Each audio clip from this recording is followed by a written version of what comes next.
अजीब बात है ना कि दुनिया में इतने रंग होते हुए भी जब जमीन ये सफेद चादर ओढ़ लेती है तो सब कुछ एक जैसा दिखते हुए भी एकदम अलग, एकदम नया लगता है।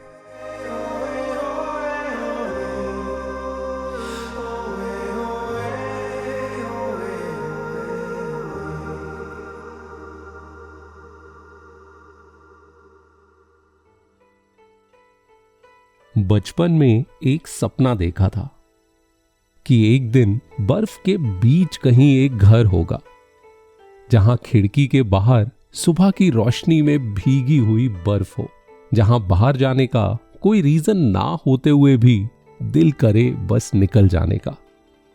और इस बार ये सपना सच में जीने का मौका मिला, और वो भी एक नहीं, कश्मीर के 2 अलग अलग कोनों में। पहला जिसे पूरी दुनिया जानती है, और दूसरा जिसकी अपनी एक अलग ही दुनिया थी।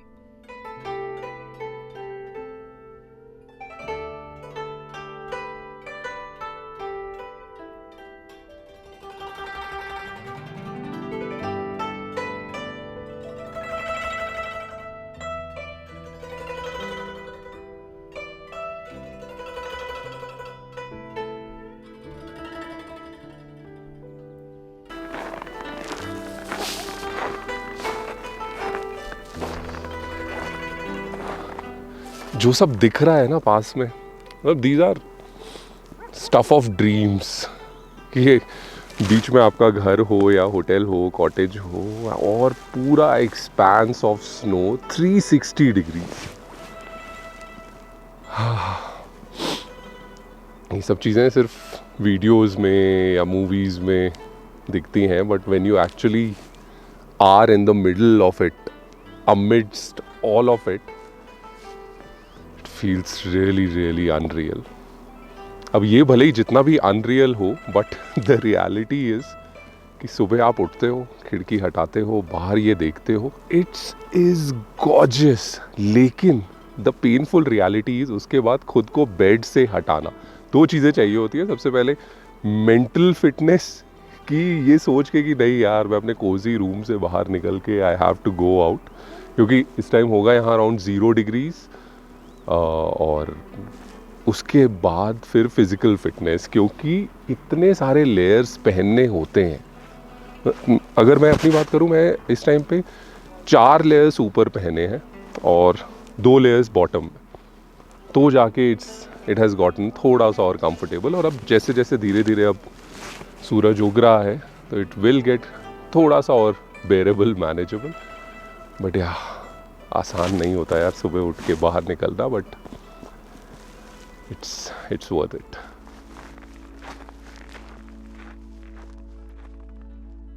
सुबह के इस वक्त गुलमर्ग बहुत अलग फील होता है। रात की बर्फ की सतह अभी भी बिल्कुल फ्रेश होती है, बिना किसी निशान के। हर कदम पहला कदम लगता है। पेड़ों पे टिकी हुई बर्फ और दूर दूर तक चांदी जैसी चमकती जमीन।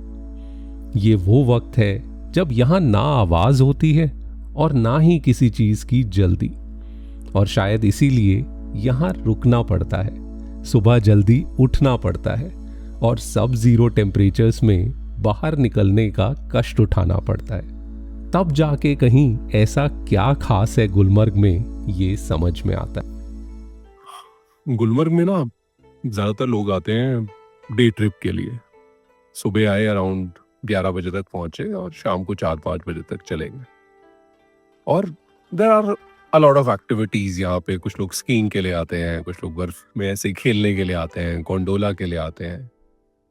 बट ऑनेस्टली पता है, एक्टिविटीज अपनी जगह है, लेकिन ये जो सेंस ऑफ स्टिलनेस आपको मिलती है ना, लेट इवनिंग, रात में या अर्ली मॉर्निंग्स, यार we are blessed to have a place like this in our country. और मुझे लगता है यहाँ सिर्फ कुछ घंटों के लिए आना, it's we don't do justice to the place, it's a missed opportunity. I would say minimum 1 रात या इफ पॉसिबल 2 रात अगर यहाँ रुको। यहाँ पे ऑनेस्टली बजट में तो कुछ भी नहीं है। जो सस्ती प्रॉपर्टीज भी आपको सीजन में मिलेंगी वो भी 4K 5K इतना तो रहेगा ही. I would advise upwards of 6-7K per night because facilities, cleanliness है यहाँ थोड़ा सा प्रॉब्लम यार. आप बजट प्रॉपर्टीज में रहो ना, वो dirty sheets, dirty rooms, non functional washrooms, maintenance अच्छी नहीं है तो. और जो फिर धीरे धीरे जैसे बजट बढ़ाते जाते हैं तो बाकी जो प्रॉपर्टीज हैं उसमें काफ़ी सारी ऐसी प्रॉपर्टीज है जिसमें सेंट्रल हीटिंग है, एकदम clean neat and clean beds मिलेंगे. क्योंकि जब इतनी ठंड हो तो रात को वापस जाके एकदम अपने साफ सुथरे कोजी रूम में सोने का या कंफर्ट एक अलग ही चीज़ है.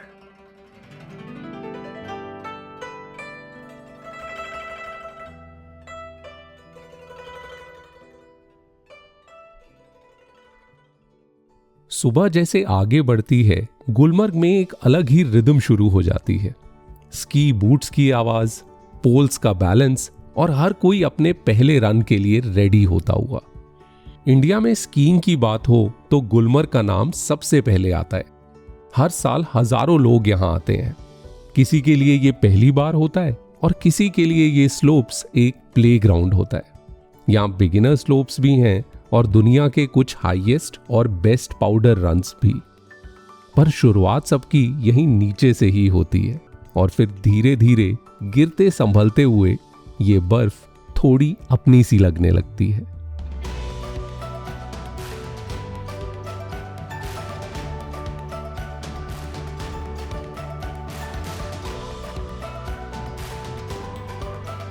गुलमर्ग पहले भी आया हूं बट क्राउड से दूर रहने की चाहत में कभी गोंडोला पे नहीं गया.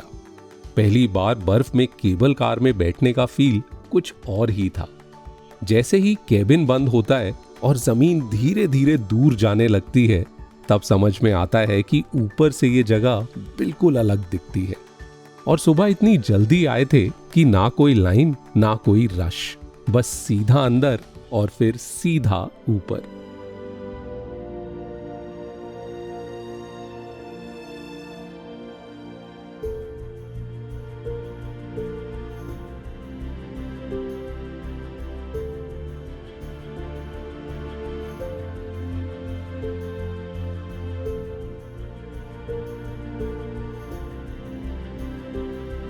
एक तो बेनिफिट है सुबह सबसे पहले आने का. 9 बजे गोंडोला स्टार्ट होती है. 9:01 पे आई वाज इनसाइड और कोई रश नहीं, कोई भीड़ नहीं, कोई क्यू नहीं. I think we are amongst the first ones. इस हमारे से पहले सिर्फ जो स्कीयर्स हैं आई थिंक उनको जल्दी एंट्री मिलती है क्योंकि उनके लिए लाइन पहले से खुली हुई थी. बट उसके अलावा जो नॉर्मल टूरिस्ट हैं उनकी लाइन तो जैसे ही खुली हम लोग चढ़ गए एंड हियर वी आर.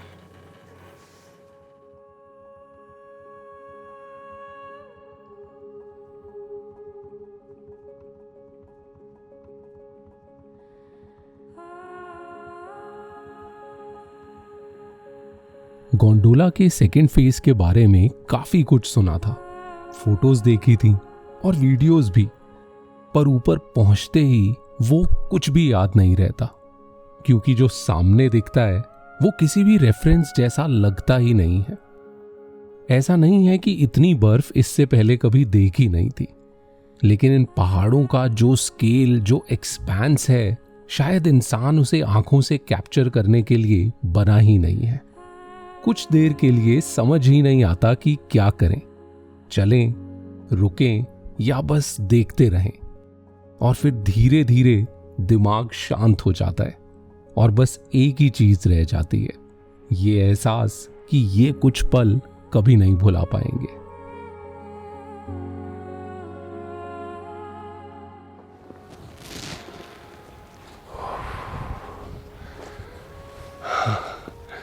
क्या ही बोलूं यार इसको.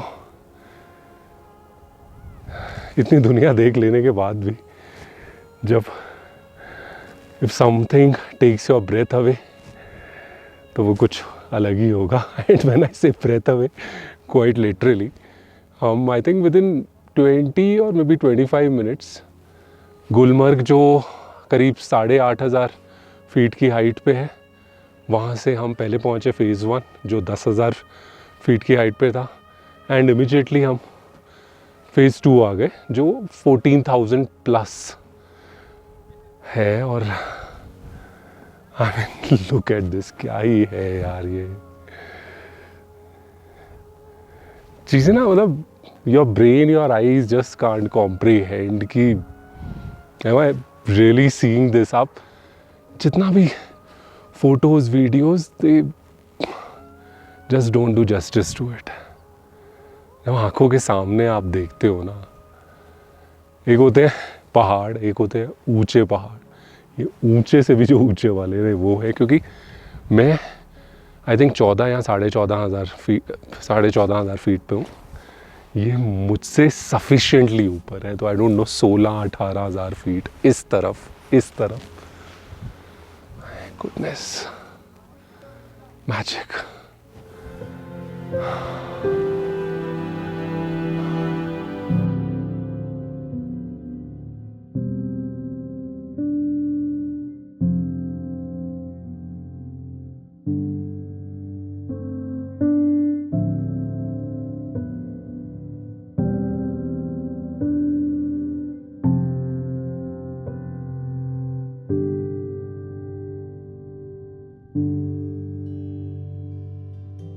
फेज 2 की रॉ साइलेंस के बाद जब मैं नीचे फेज 1 पे आया तो टेम्पो थोड़ा बदला हुआ था। उस टाइम गुलमर्ग में खेलो इंडिया विंटर गेम्स भी चल रहे थे। देश विदेश से एथलीट्स यहाँ आए हुए थे, जिस वजह से ना सिर्फ लोग बल्कि चहल पहल भी काफी ज्यादा थी। ऊपर फेज 2 में जहां वक्त रुक सा गया था, यहाँ हर तरफ मूवमेंट थी।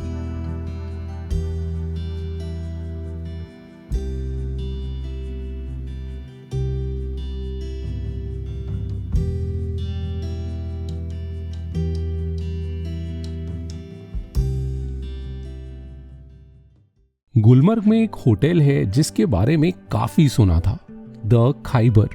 ऑनेस्टली यहाँ रुक पाना हर किसी के बजट में नहीं होता, और सही भी है। जब रूम्स का स्टार्टिंग प्राइस अराउंड 40-50 हजार हो तो थोड़ा सोचना पड़ता ही है। पर एक क्यूरियोसिटी जरूर थी कि आखिर ऐसी क्या खास बात है। मैं यहाँ रुका तो नहीं, पर सोचा एक कॉफी के लिए तो जा ही सकते हैं। और वो थोड़े से ही वक्त में इस जगह की लोकेशन, व्यूज, सर्विस और वार्मथ, इन सब ने ये समझा दिया कि क्यों उसे एक वर्ल्ड क्लास लग्जरी रिजॉर्ट कहते हैं।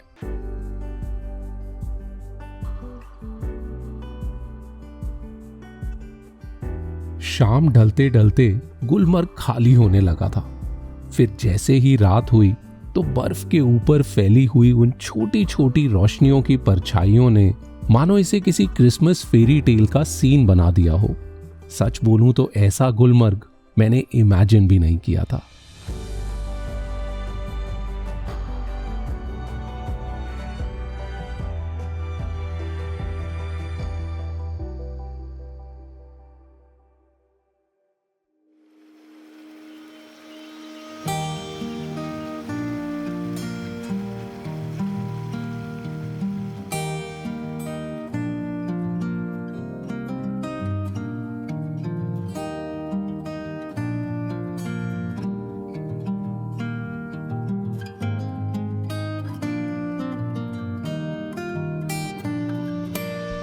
कश्मीर को बर्फ की चादर में देखना बस इतना सा ही सपना था, और गुलमर्ग ने वो सपना पूरा कर दिया।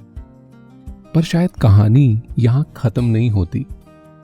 सोचो, एक ऐसा गांव जहां कोई टूरिस्ट क्राउड ना हो, बस एक छोटा सा वुडन कॉटेज, पीछे बर्फ और सामने बहती हुई एक पतली सी स्ट्रीम। सुबह उठ के बस आसपास के बर्फ से ढके रास्तों पे घूमना, कभी इन कच्चे पुलों पे खड़े होके पानी की आवाज सुनना, कभी गांव के बच्चों को बर्फ में खेलते देखना, और कभी लोकल्स को रोज की जिंदगी जीते हुए देखना। दिन का कोई प्लान नहीं होता था। कभी खुद खाना बना लिया, कभी बस चाय लेकर बाहर बैठ गया। और तब रियलाइज हुआ कि कश्मीर का ये वर्जन देखने के लिए फेमस जगहों से थोड़ा दूर जाना पड़ता है।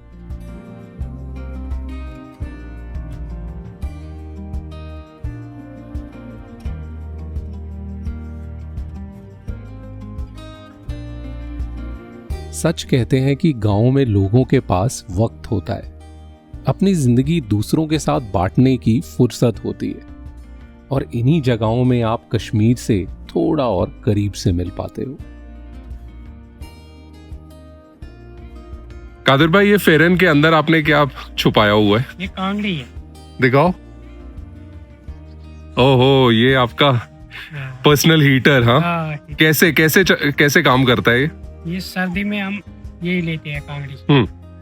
तो इसके अंदर अभी क्या डालते हैं? कोयला, लकड़ी? कोयला, उसके ऊपर आग, फिर ये गर्म होती है। अच्छा, और कितनी देर तक रहती है? लगभग 8 घंटे। 8 घंटे। 8 घंटे? हाँ जी। और घर में कितनी होती हैं? सबके पास अपनी होती है? बस अपनी होती हर घर में एक एक अपनी रहती है है? ना, हर घर में जितने घर में अफराद होते हैं, हाँ, उतनी कांगड़ी होती उतनी कांगड़ी रहती है।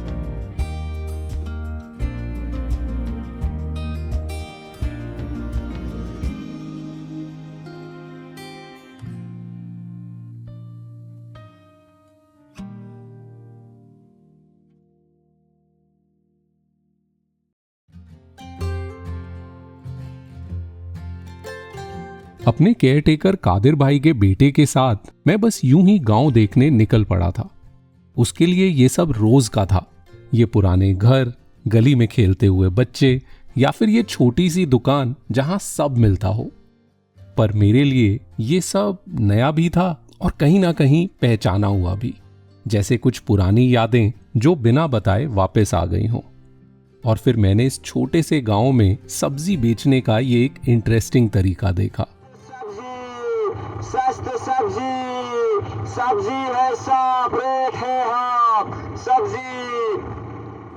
ना कोई ऐप, ना डिलीवरी स्लॉट, ना ट्रैकिंग लिंक, बस एक लाउड स्पीकर और पूरी गली रेडी।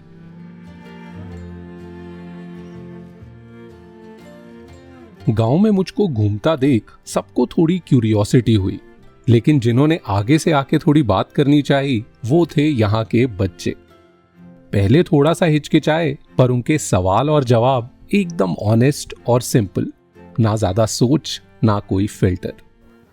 यही कहीं ना ये हमेशा से एक चाह थी मन में कि यार कभी अगर कश्मीर जाऊं तो I want to stay in a village. वहाँ कैसे, किस तरह से लोग रहते हैं वहाँ। अभी तक जितनी भी और जगह हम जाते हैं ना, it's made for tourist. There is nothing wrong with that, but that's the reality. यहाँ पे घूमते फिरते बच्चों से इंटरेक्ट कर रहे हैं, पता चला कि अच्छा उनके स्कूल दिसंबर से मार्च तक यहाँ स्कूल्स बंद रहते हैं। तो बट ऐसा नहीं है कि तब पढ़ाई नहीं होती। बच्चे प्राइवेट ट्यूशन्स इन सब के लिए जाते हैं, गांव में ही यहाँ ट्यूटर्स हैं।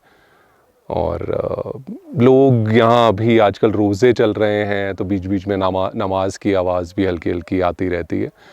बट जो एक sense of peace, comfort and at the same time safety जो है, दैट्स समथिंग दैट जो मैं एक्सपीरियंस करना चाहता था। And finally I got to see that, live that, even if it's for a few days.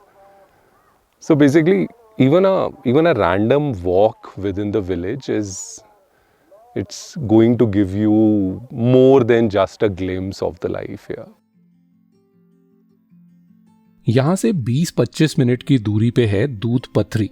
Generally दिन के time पे ये किसी भी पॉपुलर विंटर डेस्टिनेशन की तरह काफी जैम पैक्ड होता है, बट क्योंकि ये 1 साल से बंद था और अभी कुछ दिनों पहले ही ओपन हुआ, तो मैं इस होप से यहाँ जाने के लिए निकला कि शायद अभी उतने ज्यादा टूरिस्ट नहीं होंगे।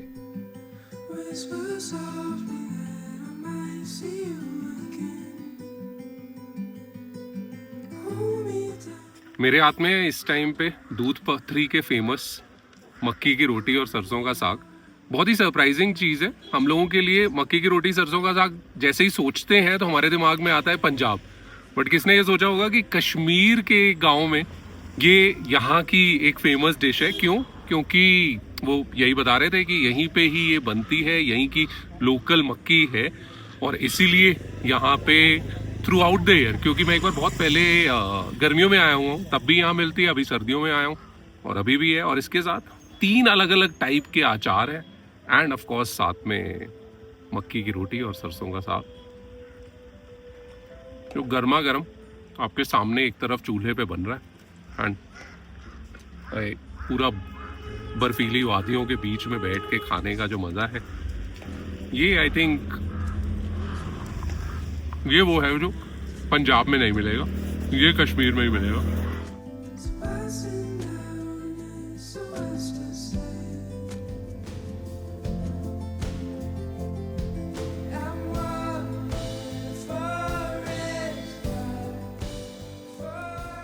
तो मैं जो मेन दूध पथरी मेडोज़ हैं उनसे अभी कुछ आई थिंक 1 किलोमीटर दूर हूँ।